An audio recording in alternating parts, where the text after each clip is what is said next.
Maligayang pagdating sa aking channel. Kamusta po kayo? Kamakailan lang po ba? Tuwing titingin tayo sa salamin, napapansin natin ang mga pagbabago sa ating balat? Nakikita ang mga crow's feet sa gilid ng ating mga mata na lalong lumalalim at ang mga dark spots o melasma sa pisngi na nagiging mas matingkad. Hindi naman po tayo takot tumanda. Pero natatakot tayong tumanda na mukhang pagod at walang buhay, hindi po ba? Lahat tayo ay nangangarap na mapanatili ang kabataan, na ang ating balat ay maging makinis, makintab, at sariwa, tulad noong dalaga pa. Pero ang pagpunta sa spa ay magastos, at ang paggamit ng mamahaling pampaganda ay nakakatakot dahil sa kemikal at posibleng allergy. Kaya ngayong araw na ito, ibabahagi ko po sa inyo ang isang magandang balita. Hindi na natin kailangang lumayo pa. Ang elixir para sa pampabata ng balat ay narito lang sa ating bakuran o kaya'y nabibili sa palengke sa napakamurang halaga. Ito po ay walang iba kundi ang aloe vera. Ngunit sandali po, wag po muna nating isipin na, ay, alam ko na yan, ipahid lang. Hindi po ganoon kadali. Kung mali ang paggamit ng aloe vera, hindi lang ito hindi magiging epektibo, kundi maaari pa itong magdulot ng pangangati, allergy, o lalong magpalala sa kondisyon ng ating balat. Sa video na ito, ibabahagi ko po ang lahat ng sikreto, mula A hanggang Z. Paano natin gagawing isang dekalidad na lunas ang simpleng halamang aloe vera upang matulungan tayong mabawasan ang mga kulubot, mapuksa ang mga dark spots at melasma, at ibalik ang natural na kinis at kapunuan ng balat. Kung nais nyo rin pong maibalik ang inyong kabataan at malusog na balat, sana po ay bigyan nyo ako ng isang like sa video na ito. At higit sa lahat, i-click po ang subscribe button ng ating channel. Libre po ang pag-subscribe at makakatanggap po kayo ng maraming tips tungkol sa kalusugan at ligtas at epektibong pagpapaganda. Ang inyong pag-subscribe sa aking channel ay nangangahulugang sumasali kayo sa ating malaking pamilya kung saan sama-sama tayong namumuhay ng masaya, malusog at maganda araw-araw. Maraming salamat po sa inyo. Ngayon po, ihanda ang isang baso ng maligamgam na tubig at umupo ng komportable. Sama-sama nating talakayin ang unang bahagi na siya ring pinakamahalaga, ang lihim sa ligtas na pagproseso ng aloe vera. Kailangan po nating pagtuunan ng pansin ang bahaging ito. Bahagi inan. Mahalagang pagproseso. Paano kunin ang aloe vera gel na hindi nangangati o nagdudulot ng allergy? Marami po sa inyo ang nagtatanong sa akin kung bakit daw po sila nangangati o nagkakaroon ng pamumula sa mukha tuwing gumagamit ng aloe vera. Ang sagot po ay dahil hindi nyo po ito ginagawa ng tama. Ang sangkap na nagdudulot ng pangangati at allergy ay matatagpuan sa dilaw na likido o dagta na lumalabas sa pagitan ng berdeng balat at puting laman. Ang likidong ito ay tinatawag na aluin. Tama po! Ito mismo ang sangkap na nakakatulong sa pagtanggal ng mantsa. Ngunit kung ito ay masyadong puro at direktang dumikit sa balat, ito ay nagiging isang napakalakas na iritant. Ang ating tungkulin ay alisin ang dilaw na likidong ito ng lubusan. Sundin po ang tatlong hakbang na ito. Hakbang 1, paunang pagbabad, preliminary, soaking. Ang sariwang tangkay ng aloe vera na bagong bili, wag po muna nating balatan. Putulin ang dalawang dulo, ang ugat at ang dulo. Itayo ang tangkay ng aloe vera, isandal sa gilid ng isang salaan o mangkok para ang dilaw na likido sa ugat ay tuluyang lumabas. Hayaan itong nakatayo ng mga 15 hanggang 20 minuto. Makikita niyo po ang makapal na dilaw na dagta na lumalabas. Hakbang 2. Pagbalat at pagbabad sa tubig asin o kalamansi. Pagkatapos lumabas ng dilaw na likido, hugasan ng mabuti ang tangkay sa ilalim ng umaagos na tubig. Ngayon po, balatan na natin. Putulin muna ang mga tinik sa magkabilang gilid. Pagkatapos, balatan ng maingat ang berdeng balat sa ibabaw. Gamitin ang kutsara para kumuha ng malinaw na gel sa ilalim. Maghanda po ng isang malinis na mangkok ng tubig at ihalo dito ang isang kutsarita ng asin o pigaan ng kalahating kalamansi. Ang kakayari lang na laman ng aloe vera ay ilagay agad sa diluted na tubig asin o kalamansi juice. Ibabad ito ng mga 10 hanggang 15 minuto pa. Ang hakbang na ito ay para matunaw ng tuluyan ang anumang natitirang dilaw na likido. Hakbang 3. Masusing paghugas. Thorough rinsing. Pagkatapos ng pagbabad, kunin ang aloe vera mula sa mangkok at ilagay sa isang salaan. Ngayon, hugasan ng mabuti sa ilalim ng umaagos na tubig habang dahan-dahang pinipiga gamit ang kamay. Hugasan ng 3 o 4 na beses hanggang sa hawakan mo ang piraso ng aloe vera, hindi na ito malagkit o madulas. Dapat po ay malutong at tuyo na ang pakiramdam. Ito na po ang ganap na ligtas na laman ng aloe vera. Nakikita niyo po? Malinaw na malinaw, wala nang anumang dilaw na likido, at hindi na malagkit. Ngayong mayroon na tayong ganap na ligtas na laman ng aloe vera, handa na po ba kayo upang gawin itong unang formula para sa pagbabago ng balat? Ang formula na ito ay agad nalulutas sa pinakaproblema ng marami sa atin, ang tuyong balat at mga kulubot. Tara na at alamin ang Golden Formula number 1. Golden Formula number 1. Aloe vera, honey, at vitamin E. Agad na kinis at bawas na kulubot. Ang unang formula na ito ay tinatawag kong Grand Feast for Dry Skin. Ito ay para sa balat na tuyo at nagsisimula ng magkaroon ng mga kulubot at naglalaman ng aloe vera, pulot pukyutan, at vitamin E. Ang kombinasyong ito ay napaka-perpekto mga kababayan. Aloe vera, tumutulong sa pagpapuno ng tubig sa balat at nagpapasigla sa produksyon ng collagen. Pulot pukyutan, honey. Isang natural na moisturizer na humihigop ng tubig mula sa hangin at kinukulong ito sa balat, habang mayroon ding antibacterial at cleansing properties. Vitamin E. Ang bituin ng formula na ito, isang golden oil na panlaban sa pagtanda at nagpapalambot ng balat agad, tulad ng isang plansa na nagpapakinis ng maliliit na kulubot sa gilid ng mata at bibig. Kapag ang 3 sangkap na ito ay pinagsama, gaano man katuyo ang balat ay lalambot at gaano man kakulubot ay mababawasan. Paano gawin ang formula na ito? Mga sangkap, 2 kutsara ng nilinis at naprosesong laman ng aloe vera tulad ng kutsara sa pagkain ng pansit. 1 kutsarita ng purong pulot pukyutan. Tandaan, dapat dekalidad ang pulot pukyutan at walang halong asukal. 1 capsule ng vitamin E. Paraan ng paggawa. Una, ilagay ang aloe vera sa isang blender. Kahit maliit na hand blender ay pwede. Kung walang blender, ilagay sa malinis na almires at durugin ng maigi o kaya'y durugin gamit ang kutsara, basta't maging palamig na palamig. Kapag pinuna ang aloe vera, idagdag ang 1 kutsarita ng pulot pukyutan at haluin ng mabuti. Panghuli, gupitin ang 1 dulo ng vitamin E capsule. Pigain ang lahat ng langis sa loob nito papunta sa pinaghalong sangkap. Haluin ng mabuti muli upang magsama ang 3 sangkap. Tingnan niyo po. Mayroon na tayong isang malagkit na pinaghalong kulay ginto at may bahagyang bango. Ito po ang premium mask na mas maganda pa kaysa sa mamahaling pampaganda. Paano gamitin? Hugasan ng mabuti ang mukha gamit ang maligamgam na tubig. Ang maligamgam na tubig ay nakakatulong sa pagbukas ng mga pores para mas madaling maabsorb ang nutrients. Dahan-dahang patuyuin ang mukha. Pagkatapos, gumamit ng malinis na brush o kamay. Dapat malinis ang kamay at ipahid ng pantay ang pinaghalong ito sa buong mukha. Iwasan po ang bahagi ng mata at labi. Huwag kalimutan ang leeg. Napakahalaga rin ng balat sa leeg. Malinaw itong nagpapakita ng ating edad.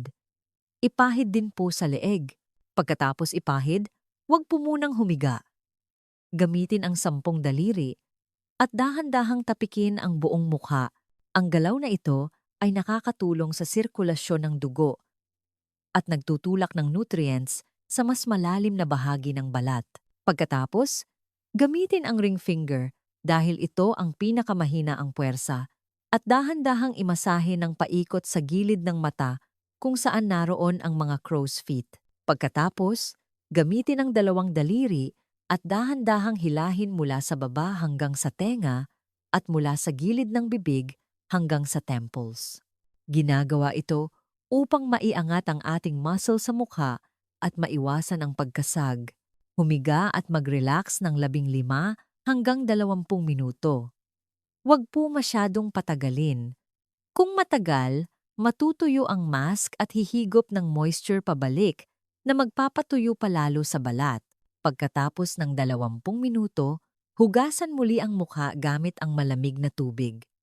Ang malamig na tubig ay makakatulong sa pagsara ng mga pores. Pagkatapos hugasan, subukan po ninyong hawakan ang inyong balat. Sigurado po ako na masasabi nyo, "Oh, ang balat ay malambot, makinis at napresko." Pakiramdam nyo ay parang umiinom ng isang baso ng masustansyang juice ang inyong balat. Ang formula na ito ay gawin ng 2 hanggang 3 beses sa isang linggo. Pagkatapos ng isang buwan, ang mga maliliit na kulubot ay kapansin-pansing mababawasan. Ang pagkakaroon ng makinis na balat at nabawasang kulubot ay napakaganda na, hindi po ba? Ngunit alam ko na mayroon pa tayong mas matinding kalaban. At iyon ay ang melasma, dark spots at freckles. Maaring makinis ang balat, ngunit kung mayroon lang iilang dark spots, mukha ng mas matanda ng ilang taon. Kaya paano natin naalisin ang mga ito? Gagamitin natin ang aloe vera kasama ang isa pang elixir na marahil ay itinatapon nyo lang araw-araw. Nagtataka po ba kayo kung ano ito? Tara na at alamin ang Golden Formula number 2. Golden Formula number 2.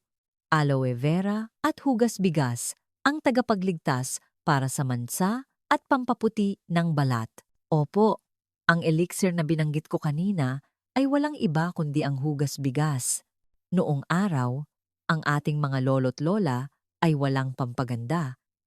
Ngunit gumagamit lang ng hugas bigas at ang kanilang balat ay nananatiling maputi at mamula-mula. Hanggang ngayon, ginagamit pa rin ng malalaking kumpanya ng pampaganda sa Japan at Korea ang extract ng bigas para sa pampaputi ng balat. Ang hugas bigas, lalo na ang puti at malabong bahagi na lumalabas, ay naglalaman ng maraming vitamin B, B1, B5 na nakakatulong sa pagpapatingkad ng balat, pagpapatibay, at pagpapagaling ng mga sugat.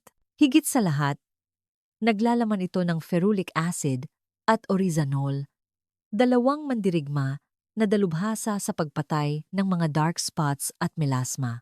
Kapag ang aloe vera, mayaman sa aloin, ay pinagsama sa hugas, bigas mayaman sa ferulic acid, sila ay bumubuo ng isang doble lakas na hukbo na sumasalakay sa mga mantsa at nagpapaputi ng balat ng ligtas at natural. Madali lang ding gawin ang formula na ito, ngunit kailangan munang ihanda ang hugas bigas. Paano gawin ang formula na ito? Paghanda ng hugas bigas. Kapag naghuhugas po ng bigas para sa pagluluto, ang unang hugas ay itapon para maalis ang dumi. Sa pangalawang hugas, hugasan ng maigi ang bigas at salain ang tubig sa isang malinis na mangkok. Hayaan ang mangkok na nakaupo ng tahimik ng 1 hanggang 2 oras. Makikita po ninyo na ang tubig ay maghihiwalay sa 2 bahagi. Ang itaas na bahagi ay malinaw at ang ilalim ay malabong parang gatas. Itapon ang malinaw na bahagi ng tubig at kunin lamang ang puti at malabong bahagi na lumabas sa ilalim. Ito po ang esensya. Mga sangkap, 2 kutsara ng nilinis at pinong dinurog na laman ng aloe vera, 2 kutsara ng hugas bigas na lumabas ang puting bahagi. Paraan ng paggawa. Ngayon po, ilagay ang 2 sangkap na ito sa isang mangkok at haluin ng mabuti. Magiging isang malagkit na puting gatas na napakakinis. Tandaan, ang pinaghalong ito ay madaling masira o umasim. Gawin lang po ang sapat na dami para sa isang gamitan. Huwag na po itong ilagay sa ref para gamitin muli. Ang hugas bigas na naiwan ng magdamag ay magiging fermented at hindi maganda sa mukha. Paano gamitin? Katulad ng dati, hugasan ng mabuti ang mukha gamit ang maligamgam na tubig. Sa pagkakataong ito, maaari kang gumamit ng cotton ball o compressed paper mask. Ibabad ang cotton ball sa pinaghalong ito at ipahid ng pantay sa mukha. Para sa formula na ito, ipahid ng mas makapal sa mga bahagi na may mantsa tulad ng magkabilang pisngi at noo. Pagkatapos, mag-relax ng 20 minuto. Kapag naghuhugas ng mukha, huwag po munang agad hugasan. Basain ang kamay at imasahe ang mukha ng paikot. Ang maliliit na particles ng kanin ay makakatulong sa malumanay na pag-exfoliate ng patay na balat. Aalisin nito ang luma at mapurol na layer sa ibabaw ng balat. Pagkatapos, hugasan ng mabuti gamit ang malamig na tubig. Pagkatapos hugasan ang mukha, agad po kayong tumingin sa salamin. Ang balat ay magiging mas maliwanag, makinis, at transparent. Ang formula na ito ay partikular na epektibo para sa melasma, dark spots, at pampaputi ng balat. Gawin po ito ng 2 hanggang 3 beses sa isang linggo. Mayroon na tayong formula para sa tuyo at kulubot na balat number 1 at formula para sa melasma at dark spots number 2. Ngunit alam ko na abala ang buhay at may mga araw na pagod tayo at gusto na lang matulog, ayaw nang maghintay ng 20 minuto para maghugas ng mukha. Mayroon po bang paraan para maging maganda ang balat kahit tamad? Mayroon po bang paraan para paggising sa umaga ay mas bata na ang balat? Ang sagot po ay, opo. Ito po ang sikretong formula para sa mga abala. Deep Repair Sleeping Mask. Ating alamin ang Golden Formula number 3. Golden Formula. Number 3. Aloe Vera, Virgin Coconut Oil o Olive Oil, Deep Repair Sleeping Mask. Ang formula na ito ay tinatawag kong sleeping mask mula sa aloe vera at virgin coconut oil o olive oil. Sa gabi, mula alas 10 ng gabi hanggang alas 2 ng umaga, ito ang panahon kung saan pinakamalakas ang pag-repair ng ating balat. Kailangan ito ng maraming nutrisyon. Ang virgin coconut oil at extra virgin olive oil ay naglalaman ng napakaraming magandang fatty acids at vitamin E. Para silang isang magandang jacket na nagkukumpol ng lahat ng moisture ng aloe vera sa balat, hindi pinapayagang mawala. Sabay nito, dinadala nito ang nutrients ng aloe vera sa mas malalim na bahagi ng balat. Ang aloe vera ay nagbibigay ng tubig at ang coconut, olive oil, ay nagbibigay ng langis at taba. Ang ating balat ay magkakaroon ng tubig at langis. Ito ang pinakaperpektong balanse. Napakahalaga ng proporsyon sa formula na ito. Kung mali po ang pagkakagawa, maaaring maging malangis ang mukha at magkaroon agad ng pimples. Kaya pagtuunan po ng pansin, paano gawin ang formula na ito? Mga sangkap, 2 kutsara ng pinong-pino at dinurog na aloe vera kasing kinis ng tubig. 3 hanggang 4 na patak lamang ng virgin coconut oil o olive oil. Uulitin ko, 3 hanggang 4 na patak lamang, hindi 3 o 4 na kutsara. Masyado itong magpapadulas sa balat. Paraan ng paggawa. Ngayon po, ilagay ang 3 hanggang 4 na patak ng langis sa mangkok ng aloe vera at haluin ng mabuti. Haluin hanggang sa matunaw nang lubusan ang langis sa gel at maging makinis na pinaghalong. Paano gamitin? Ang formula na ito ay ginagamit sa huling hakbang ng inyong evening skincare routine, ibig sabihin, pagkatapos nyo ng hugasan ng malinis ang mukha at lagyan ng moisturizer. Kung mayroon. Pagkatapos, kunin ang pinaghalong aloe vera at langis na ito at ipahid ng napakanipis, kasing nipis ng silk, sa buong mukha. Napakaniipis ng layer na ito, matutuyo ito sa loob ng 10 hanggang 10 minuto at hindi didikit sa unan. Sa loob ng 8 oras na pagtulog nyo, tahimik na gagana ang sleeping mask na ito. Pagkagising sa kinaumagahan, hugasan lang ng normal ang mukha. Makikita nyo po na ang inyong balat ay magiging pinakamanipis, pinakamakinis, at pakiramdam nyo ay puno ng tubig at makintab. Ang formula na ito ay gamitin lang ng 1 hanggang 2 beses sa isang linggo. Minamahal kong mga kababayan, nalagpasan na po natin ang 3 golden formulas. Naniniwala ako na excited na kayong subukan agad ang mga ito. Ngunit, sandali lang po, pakiusap. Manatili po kayo ng ilang minuto pa. Ito po ang pinakamahalagang bahagi ng buong video na ito. Ang 3 formulas na iyon ay makakatulong sa inyo na gumanda ng 10 beses, ngunit ang 5 mahahalagang paalala na ito ay makakatulong sa inyo na hindi masira ang balat at hindi masayang ang pera dahil sa maling paggamit ng aloe vera. Pakiusap po, pakinggan ng mabuti. Bahagi to, mahahalagang paalala, payo mula sa puso. Paalala. Una, ang dilaw na dagta, ang dilaw na dagta, at ang dilaw na dagta, kailangan kong ulitin ng 3 beses. Sa anumang paraan, kailangan mong alisin ng malinis ang dilaw na dagta tulad ng itinuro ko sa simula ng video. Ito po ang dahilan ng 90% ng mga kaso ng allergy sa aloe vera. Paalala ikalawa, kailangan subukan ang reaksyon patch test. Ito ay 100% na kinakailangan. Magkakaiba ang bawat individual. Bago ipahid ang anumang formula sa mukha, kumuha ng kaunting pinaghalong at ipahid sa isang manipis at sensitibong bahagi ng balat. Halimbawa, sa likod ng tenga o sa loob ng pulso. Ipahid doon, hayaan ng 20 hanggang 30 minuto, hugasan at maghintay ng 20 oras. Kung pagkatapos ng 24 oras, ang bahagi ng balat na iyon ay hindi nangati, hindi namula, at hindi nagkaroon ng pantal, congratulations! Ipagpatuloy lang ang paggamit. Ngunit kung bahagyang nangati o namula, pasensya na po, hindi po hiyang ang inyong balat. Huwag po ipilit. Itigil agad. Paalala ikatlo, dalas ng paggamit, frequency. Kahit anong bagay na maganda, kung sobra ang paggamit ay nakakasama. Ang paggamit ng aloe vera mask ay hindi dapat araw-araw. Kailangan ng oras ng ating balat para huminga. Sa isang linggo, dapat lang kayong gumamit ng 2 hanggang 3 beses sa maximum. Bawat gamitan ay 15 hanggang 20 minuto lamang maliban sa sleeping mask.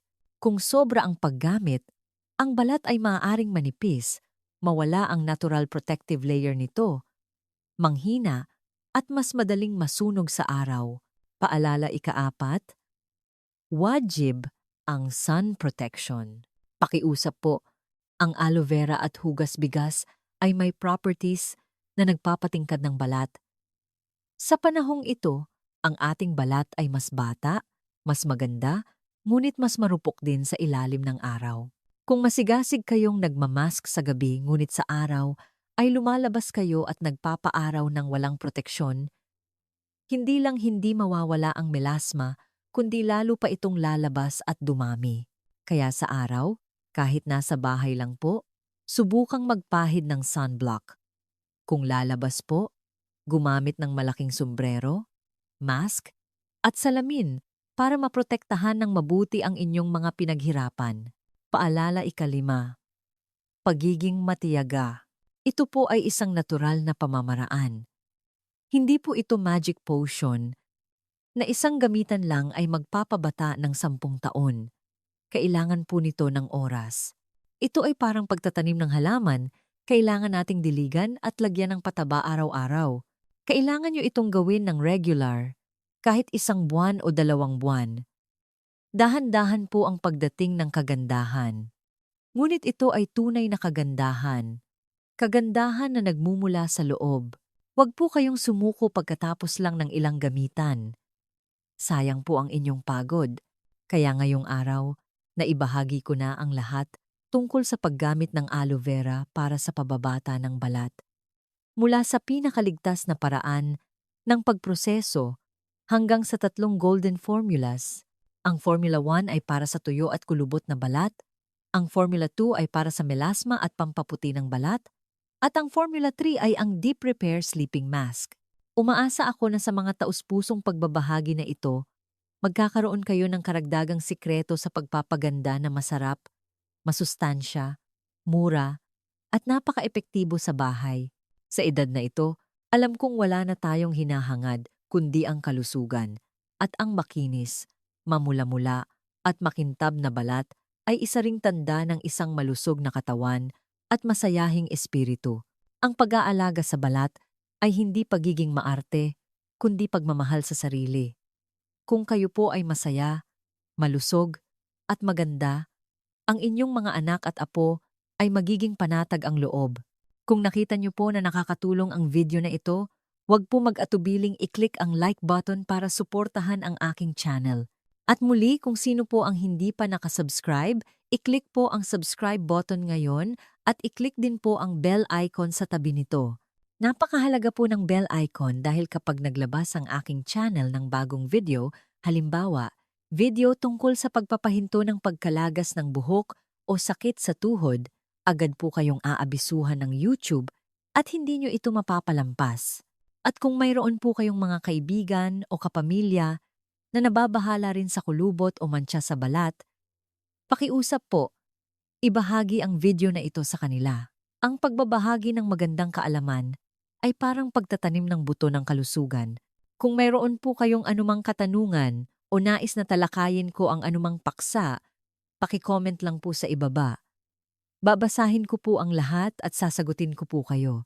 Nagpapasalamat po ako sa inyong lahat na matiyagang nakinig hanggang sa huling sandali na ito.